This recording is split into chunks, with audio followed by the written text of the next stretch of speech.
what do you do when the betrayed spouse doesn't believe your story? Hi, Rick. We're almost 11 months from D-Day and have taken the EMS online course. Due to our schedules, we've not been able to continue with Married for Life.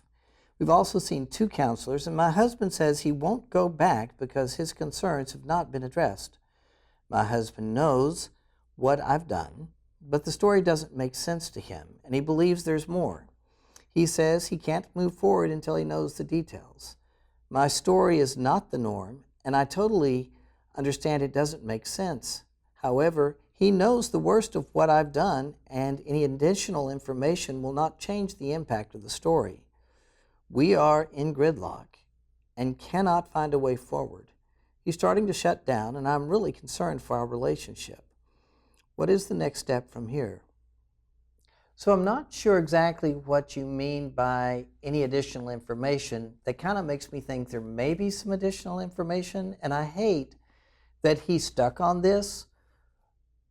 But if you're in that sort of situation, maybe going ahead and giving him whatever additional information you have would be helpful, just in the sense that it may be those comparison questions he's asking, and it's not going to help him in the long run, but at least he knows you're trying to trust him with the information and you're not controlling the flow of information. And if that's what he's stuck on, that is certainly one way to get back out of the gridlock.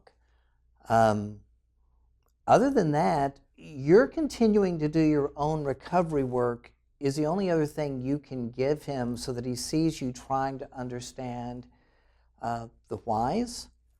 It was interesting, I had a client recently do something where she took a Hope for Healing course, and then as she's done her own individual counseling, she's come up with about 3 pages of her insights a year and a half later as to what the whys were for her.